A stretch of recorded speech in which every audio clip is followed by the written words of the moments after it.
Hello students, आज chapter 6 start करते हैं, लाइंस एंड एंगल्स।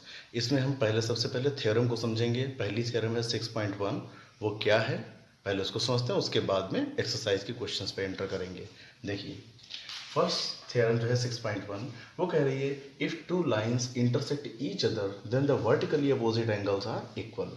इस थ्योरम को समझने के लिए पहले तो हम ये जानें, ये जो वर्टिकली अपोजिट एंगल्स हैं ये आखिर कौन से एंगल्स होते हैं। सुनिए, अगर कोई टू लाइंस इंटरसेक्ट करें, जैसे ए बी और सी डी, आप देखिए दो लाइन इंटरसेक्ट कर रही है। इंटरसेक्ट मतलब किसी एक पॉइंट पर काटना।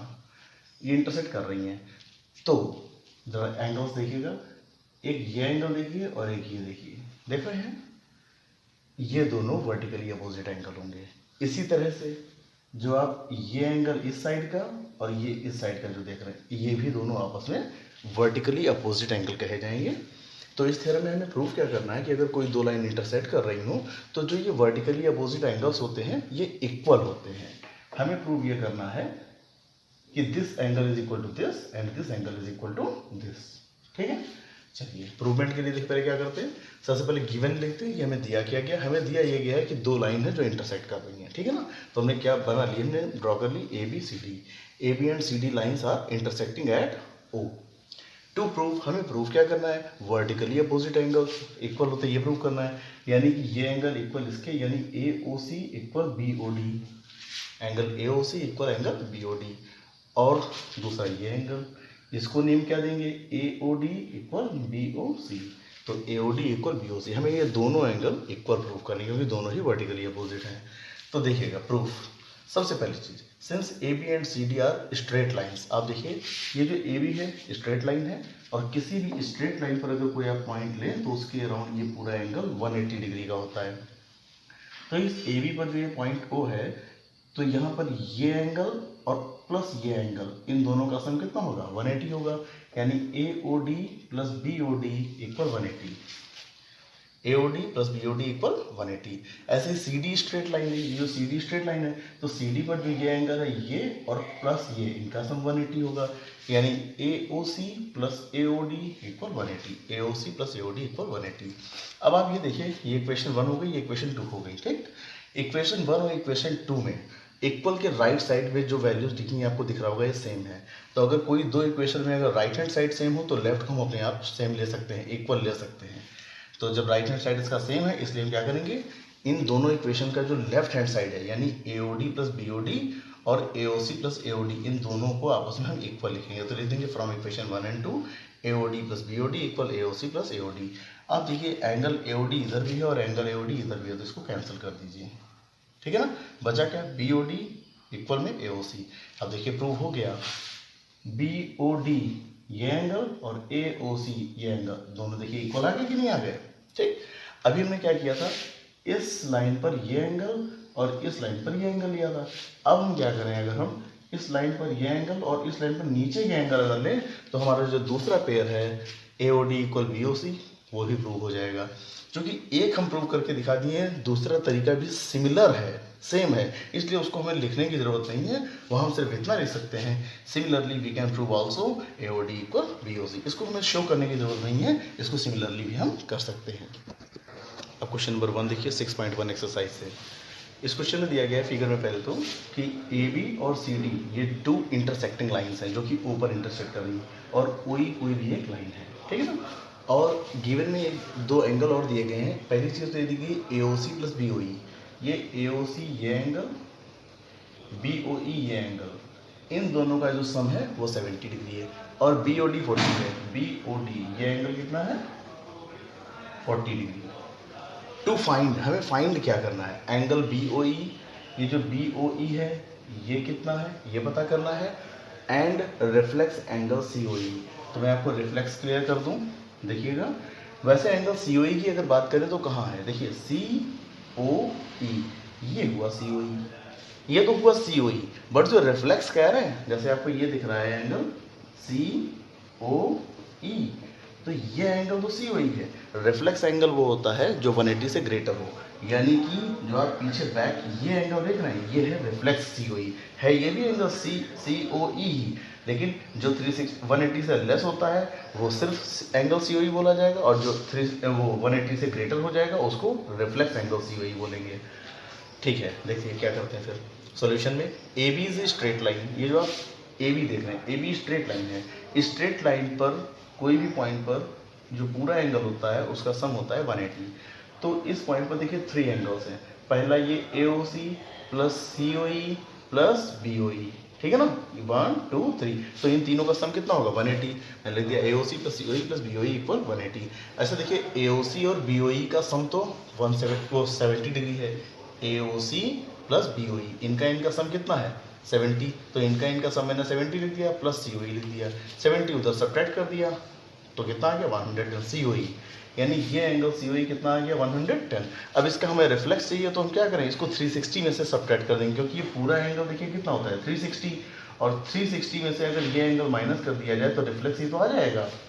तो देखिए reflex COE is equal to 360 minus COE, और COE कितना आया था 110, 360 में से 110 माइनस कर दिया 250, तो रिफ्लेक्स एंगल ऑफ COE कितना हो जाएगा 250 डिग्री। अब जरा देखिएगा, हमने लिखा है AOC इक्वल BOD, क्यों AOC ये एंगल और BOD ये एंगल, ये इक्वल लिख दिए, बताएं क्यों, क्योंकि अभी हमने 6.1 थ्योरम पढ़ी थी, vertically opposite angles are equal. ये दोनों देखिए दो स्ट्रेट लाइन इंटरसेक्ट कर रही हैं, तो ये वर्टिकली अपोजिट एंगल हुए और दोनों इक्वल होंगे, ठीक है ना। अब हमने ये क्यों लिखा है उसकी नीड अभी समझ में आएगी। अब देखिएगा, गिवन दैट दिया गया था ये AOC प्लस BOE इक्वल 70, तो AOC प्लस BOE इक्वल 70 लिख दिया। फिर देखिएगा अभी यहाँ का हमने क्या कहा है कि AOC इक्वल BOD, तो AOC के बेस पर BOD पुट कर दिया, POE ऐसे लिखा 70 ऐसे लिखा, और देखिए BOD की वैल्यू तुम्हें पता है ना 40 डिग्री, तो इसके प्लेस पर 40 पुट कर दिया प्लस BOE इक्वल 70, 40 उधर जाके सब्ट्रैक्ट हो जाएगा तो BOE इज इक्वल टू हो जाएगा 70 minus 40, that is 30 degree. Question number 2 देखिएगा, इस क्वेश्चन में दिया ये गया है कि XY और MN ये 2 लाइंस जो हैं ये पॉइंट O पर इंटरसेक्ट कर रही हैं, ठीक है।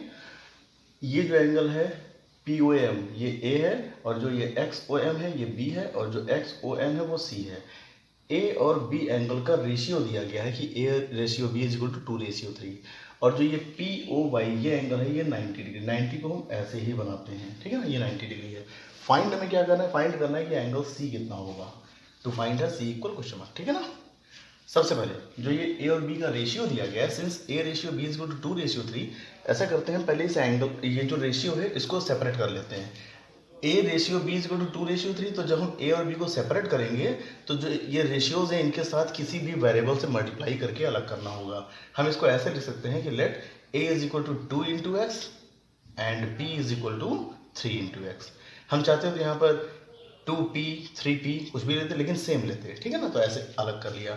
Now since XY is a straight line, देखिए XY स्ट्रेट लाइन का मतलब क्या हुआ कि ये एंगल प्लस ये एंगल प्लस ये एंगल तीनों का सम कितना हो जाएगा 180, यानी XOM plus POM plus POY equal 180, मैंने वही लिख दिया है यहाँ पर। अब तीनों की वैल्यूज पुट करिए, XOM ये कितना है B लिख दिया, POM ये कितना है A वो भी लिख दिया, ठीक है, और POY कितना है 90 दिया गया था, 90 उधर सब्ट्रैक्ट कर दिया 180 से 90 आ गया। अब B और A की वैल्यूज पुट कर दीजिए, B कितना है 3x और A कितना है 2x, वो पुट कर दिया, 3 to 5x 5 अपॉन में लेंगे 90 के, x इक्वल टू कितना आ गया 18। अब x की वैल्यू यहाँ अगर हम पुट कर दें तो B इक्वल मिल जाएगा, therefore B is equal to 3 into x यानी 3 इंटू 18 यानी कि 54, 18 3 जा 54, B तो पता चल गया।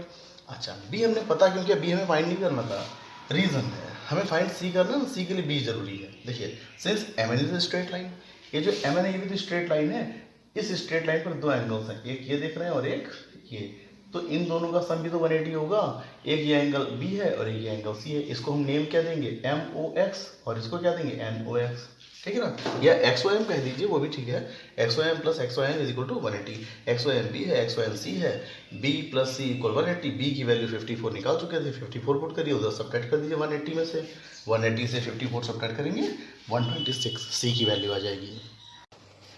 Hello students, now question number 3 from exercise 6.1। इसमें जो गिवन इन्फॉर्मेशन है वो मैंने शॉर्ट में नोट कर ली है, क्या प्रूफ करने को कहा गया है वो भी नोट कर लिया है, फिर प्रूफ। ये क्वेश्चन इसी प्रकार से किए जाते हैं। देखिए ये एक फिगर दिया गया है, इस फिगर में सिर्फ इतना बता दिया गया है कि एंगल पी क्यू आर, देखिए P Q R is equal to P R Q, P Q R angle ये वाला हो गया और पी आर क्यू ये एंगल, ये दोनों एंगल्स इक्वल हैं, इतना बता दिया गया है। और कहा गया है prove that angle P Q S is equal to P R T. P Q S अगर आप देखें तो ये देखिए बाहर वाला एंगल है पी क्यू एस, और पी आर टी ये बाहर का एंगल है। हमें इन दोनों एंगल्स को इक्वल प्रूव करना है। देखिएगा, हम जानते हैं कि कोई स्ट्रेट लाइन पर अगर किसी पॉइंट के अराउंड एंगल देखा जाए तो वो कितना होता है 180, किसी भी स्ट्रेट लाइन पर, ठीक है ना, कोई पॉइंट है तो वो एंगल कितना होगा, ये 180 होगा। तो इस पॉइंट क्यू पर दो एंगल है, एक तो पी क्यू आर और ये पी क्यू एस, इनका सम कितना होगा 180। ऐसे ही पी आर क्यू और पी आर टी का सम भी कितना होगा 180, वही मैंने दोनों इक्वेशन में लिख दिया है फ्रॉम इक्वेशन 1 एंड 2। अब इक्वेशन 1 और 2 को देखें, इसका अगर एक साइड इक्वल है तो जो दूसरा साइड है वो हम अपने आप इक्वल ले सकते हैं। राइट हैंड साइड में देखिए 180 180 सेम है ना, इसलिए लेफ्ट हैंड साइड को हम अपने आप इक्वल ले सकते हैं। मैंने लिख दिया है पर दिस, ये आ गया इक्वल में, ये लिख दिया, ठीक है ना। इसके बाद में देखिए क्या किया है, ये पूरी लाइन यहाँ पर सेम है सिर्फ इस पॉइंट को छोड़कर, यहाँ हमने पी क्यू आर के प्लस पर पी आर क्यू कर दिया है। क्यों? क्योंकि गिवन था angle P Q R is equal to P R Q, तो पी क्यू आर के प्लस पर पी आर क्यू आ गया। अब इधर भी पी आर क्यू था, इधर भी पी आर क्यू, ये कैंसिल हो जाएगा, ठीक है ना। अच्छा, जो चेंज करते हैं, जैसे मैंने यहाँ पर इसके प्लेस पर पी आर क्यू पुट किया तो ब्रैकेट में लिख दीजिए, ठीक है ना। अब इसके बाद बचा क्या मेरे पास, इसको कैंसिल करने के बाद पी क्यू एस और इधर पी आर टी, और प्रूव में क्या करना था, यही करना था, angle P Q S is equal to angle P R T. बहुत छोटा सा और सिंपल सा क्वेश्चन है। Now question number 4। इस क्वेश्चन में ये जो फिगर आप देख रहे हैं, इस फिगर में आप देख रहे होंगे ये एक पॉइंट ओ है, इस पॉइंट ओ से कुछ लाइंस ड्रॉ हैं, एक ओ ए दिख रही है, एक ओ बी है, ओ सी है, ओ डी है, ठीक है ना। ये पॉइंट से 4 लाइंस ड्रॉ कर दी गई हैं ऐसे ही किसी भी डायरेक्शन में। ये एंगल एक्स हो गया, ये वाई है, ये डब्ल्यू है और ये जेड है, ये गिवन है। और ये हाँ, गिवन में एक चीज़ और है कि एक्स प्लस वाई एंगल जो है ये डब्ल्यू प्लस जेड के इक्वल है, कि इस एंगल का सम जो है वो इनके सम के इक्वल है। प्रूव में ये करना है कि ये जो ए ओ बी है ये एक लाइन है, ठीक है ना, ये एक लाइन है। अच्छा देखिए, ये लाइन कब होगी, अगर ये लाइन है तो इसका मतलब ये जो ऊपर बना हुआ है ये एंगल टोटल, यानी इसका और इसका सम, या फिर नीचे बना हुआ ये और ये एंगल, इनका सम। अगर 180 आ जाए तो हम कह सकते हैं, अगर आप ही देखिएगा, जैसे ये है मान लीजिए सपोज दैट, ठीक है ना, चूंकि हमें पता है कि ये जो लाइन जा रही है ये स्ट्रेट लाइन नहीं है, सो इनका सम 180 नहीं हो सकता। लेकिन अगर हम इस तरह से कहें, अगर ये स्ट्रेट लाइन है, निश्चित तौर पर इनका सम 180 ही होगा। तो हम कुल मिलाकर ऐसा कर दें, अगर x प्लस वाई इक्वल 180 या z प्लस डब्ल्यू इज इक्वल टू 180 ले आते हैं तो हम कह सकते हैं कि ए ओ बी एक स्ट्रेट लाइन है। मतलब क्वेश्चन को सॉल्व करने पहले हमारे दिमाग में ये सेट होना चाहिए कि हम कैसे उस रास्ते पर पहुँचें, वो रास्ता कौन सा होगा। जब ये क्लियर हो जाएगा तो हम क्वेश्चन को आसानी से सॉल्व कर सकते हैं। अब देखिएगा ज़रा, शुरुआत इसकी कहाँ से हम करते हैं। आप देखिए, कोई भी एक पॉइंट ले लीजिए, उस पॉइंट के ऑल अराउंड चारों तरफ का जो टोटल एंगल होता है कितना होता है 360, ठीक है ना भाई। यहाँ से स्टार्ट करें और फिर यहीं आ जाए तो टोटल एंगल कितना हुआ 360 हुआ, यानी इस पॉइंट के चारों तरफ जो एंगल है टोटल वो 360 है। और ये एंगल्स हैं कितने, 4 एंगल्स बने हुए हैं। आप देखिए, एक बी ओ सी है एंगल, एक ए ओ सी एंगल है, एक ए ओ डी है और एक बी ओ डी है। 4 एंगल्स ही तो ये चारों मिलकर पूरा कंप्लीट एंगल बना रहे हैं 360। Since we know that the angle around a point is 360, therefore sum of these 4 angles is equal to 360. Okay? अब इन चारों एंगल्स की वैल्यूज पुट कर दीजिए। बी ओ सी आप देखिए, बी ओ सी एक्स है, ए ओ सी वाई है, A O D Z है और बी ओ डी डब्ल्यू है। तो एक्स वाई डब्ल्यू जेड पुट किया। अब देखिए, एक चेंज है यहाँ पर, ये एक्स वाई तो आपको दिख रहे हैं, ये डब्ल्यू जेड की जगह पर एक्स प्लस वाई आ गया। क्यों आ गया? क्योंकि this W plus Z is equal to X plus Y, this is given in the question, X plus Y is equal to W plus Z, ठीक है ना। हम चाहते हैं तो एक्स प्लस वाई के प्लेस पे डब्ल्यू प्लस जेड भी पुट कर सकते हैं, उससे भी काम हो जाएगा हमारा, ठीक है ना। अच्छा, ये पुट किया और यहाँ ब्रैकेट में लिख भी दिया। अब देखिए, x plus x 2x, y plus y 2y, 2 common ले लीजिए, एक्स प्लस वाई 2 अपॉन में ले जाइए, डिवाइड कर दीजिए 180, x plus Y is equal to 180। X क्या है? एक्स है एंगल बी ओ सी, मैंने लिख दिया उसके प्लेस पर। वाई क्या है? वाई है एंगल ए ओ सी, वो भी लिख दिया। अब आप देखिए, जब इस एंगल और इस एंगल का सम हो गया 180 तो ये बात प्रूव हो गई ना कि फिर तो ए ओ बी एक लाइन है, ठीक है ना, लाइन पर बने एंगल्स का सम जो होता है वो 180 होता है, therefore AOB is a line. Proved. Now question number 5। Question कि गिवन इंफॉर्मेशन जो है वो ये है कि ये POQ एक लाइन है जिसमें OR जो है ये इस PQ पर परपेंडिकुलर है। परपेंडिकुलर का मतलब होता है अगर किसी लाइन पर हम कोई एक लाइन ऐसे परपेंडिकुलर ड्रॉ करें, इसका मतलब तो ये है कि दोनों तरफ ये 90-90 बनाएगा एंगल, ठीक है ना। इसीलिए ये एंगल और इधर ये एंगल पूरा 90 हो गया, और ये OS कोई भी एक रे ड्रॉ कर दी गई है, ठीक। हमें प्रूव क्या करना है, we have to prove that angle ROS देखिए ROS यानी कि ये एंगल, this is equal to half of angle QOS ये पूरा, ठीक है, माइनस एंगल POS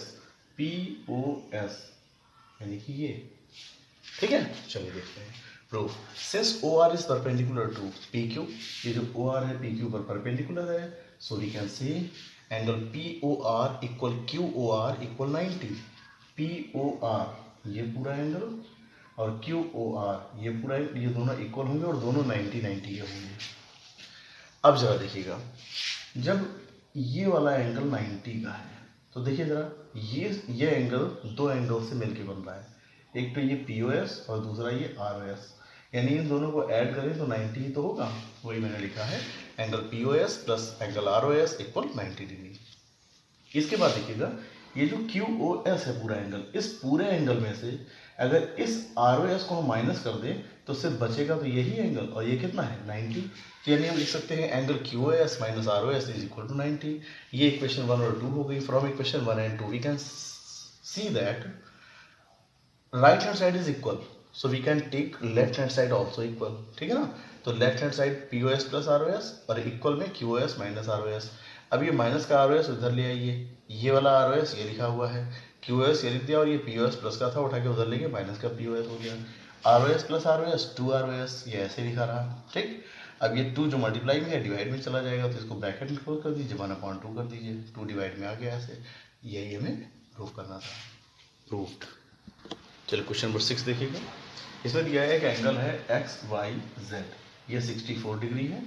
अगर इस XY को हम आगे प्रोड्यूस कर दें P तक, ठीक है ना, तो जो ये एंगल ZYP है इसको एक ये रे है YQ ये बाइसेक्ट कर रही है, ठीक है ना, कि ये जो रे है वो इस एंगल को बाइसेक्ट का मतलब होता है 2 बराबर भागों में बांटना, यानी कि अगर इस एंगल को ये रे बाइसेक्ट कर रही है, this means this angle is equal to this angle, तो फिर ये दोनों एंगल क्या हो जाएंगे, इक्वल हो जाएंगे, आधे आधे हो जाएंगे, ठीक है। अब हमें फाइंड क्या करना है, देखिए यही तो गिवन इन्फॉर्मेशन को मैंने शॉर्ट में लिख दिया, angle XYZ is equal to 64 degree, और जब ये कहा गया कि YQ is bisecting angle ZYP, then we can say that angle ZYQ is equal to PYQ। PYQ या QYP कुछ भी लिख दीजिए, angle ZYQ is equal to angle QYP। अब फाइंड क्या क्या करना है, एंगल XYQ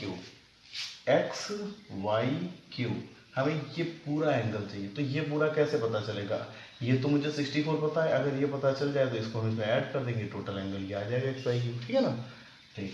और रिफ्लेक्स एंगल QYP, अगर हम रिफ्लेक्स हटा दें QYP को देखें तो देखिए QYP यही एंगल तो हुआ, लेकिन हमें इसका रिफ्लेक्स चाहिए, रिफ्लेक्स में बता चुका हूँ कि इस एंगल, जैसे हम इसको थोड़ा सा अलग अगर बना दें PYQ, तो एंगल PYQ तो ये हुआ, लेकिन अगर इसके रिफ्लेक्स की बात कही जाए इसका मतलब इसके पीछे की इस एंगल की बात कही जा रही है, तो क्या करेंगे, इस एंगल को फाइंड करके पूरे 360 में से माइनस कर देंगे इसे, तो रिफ्लेक्स एंगल आ जाता है। पिछले क्वेश्चन में मैं आपको बता चुका हूँ रिफ्लेक्स के बारे में।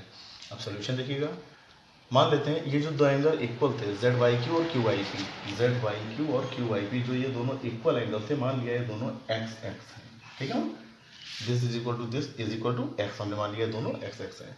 अब देखिए XYP क्या है, XYP तो स्ट्रेट लाइन है, ये स्ट्रेट लाइन है, तो इस पर जो ये 3 एंगल्स बन रहे हैं 1 2 3, इन तीनों का सम कितना होगा 180 होगा, तीनों को प्लस में लिख दिया, और तीनों की वैल्यूज, इसकी वैल्यू 64 और इनकी XX, ठीक है ना, ये XX 2x हो गया, 64 सब्ट्रैक्ट कर दिया 116 और 2 से इधर डिवाइड कर दिया, x is equal to 58, x 58 आ गया, ठीक। अच्छा हमें पहला एंगल कौन सा चाहिए था, XYQ चाहिए, तो ये क्या है, ये है angle XYZ plus angle ZYQ, XYQ is equal to XYZ plus ZYQ। X y z पता था 64 है, वो लिख दिया। और जेड वाई क्यू अब ये भी पता किया है, जेड वाई क्यू एक्स ही तो है, जेड वाई क्यू एक्स है ना, तो वो कितना आया है 58 पुट कर दिया, ऐड कर दिया 122, तो पहला आंसर आ गया। ठीक, इसके बाद reflex angle Q I P चाहिए। अब देखिए ये जो क्यू आई पी एंगल है, क्यू आई पी ये भी है तो एक्स ही ना, तो क्या करिए reflex Q I P is equal to 360 minus angle Q I P, और क्यू आई पी कितना है 58, तो 360 में से 58 माइनस कर देंगे, ठीक है, तो ये 302 डिग्री आंसर आ जाएगा। Thank you.